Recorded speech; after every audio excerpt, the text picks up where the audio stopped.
કરમસદ આણંદ મહાનગરપાલિકાના કોન્ટ્રાક્ટરોની મનમાની આડાઈ કે મોટો વહીવટ. નમસ્કાર મિત્રો, હું છું હરીશ બ્રહ્મભટ્ટ. નિર્ભય આણંદમાં આપ સૌનું સ્વાગત છે.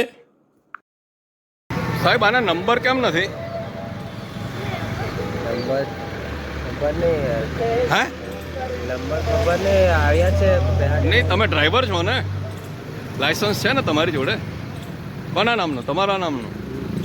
તો તમને એટલી ખબર છે કે આ જે ગાડી હોય એ ગાડીના નંબર હોય એવી ખબર છે તમને? પીળા કલરની પતરામાં લખેલું હોય કાળા અક્ષરે.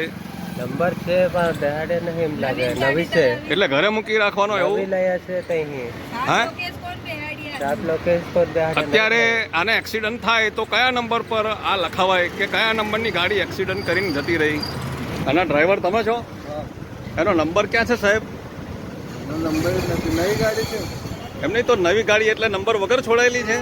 નંબર ની આવશે જ લગાવીશું. હે, શોરૂમ પર જઈને તમને ખબર છે ગાડીના નંબર હોય એવી ખબર છે ખરી? નંબર હોય એ ખબર નથી તમને? નંબર તો હોય. હવે તો ગાડીને છોડાવતા પહેલા નંબર હોય છે ને? वो जगह वो કે साफ लगा કરમસદ આણંદ મહાનગરપાલિકાની ગાડી એટલે એમાં નંબર ના હોય એવું ખરું?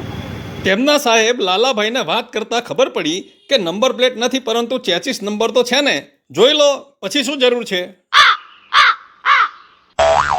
નિયમોને નેવે મૂકીને કામ કરતા દરેક માટે હવેથી કડકમાં કડક તપાસ અને પગલાંની ફરિયાદ સીએમ પોર્ટલ ઉપર પહોંચી ગઈ છે.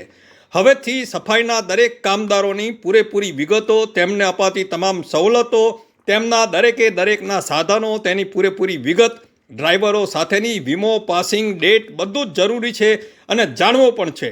26 માર્ચે મૂકેલા નંબર વિનાના ટ્રેક્ટરના વિડીયોએ લાખો લોકોએ જોયા અને તેમાં મેસેજો પણ કર્યા, જેની અંદર ઘણા બધા મેસેજો વાહિયાત, બીભત્સ અને જાણે અમને ડરાવવાના હોય તેવા જ હતા, જેથી સ્પષ્ટ દેખાઈ રહ્યું છે કે અમારી મનમાની છે અને તેના કારણે હવે પછીથી ઘણા બધા લોકોને પૂરેપૂરા નિયમોમાં રહીને કામ કરવું પડશે.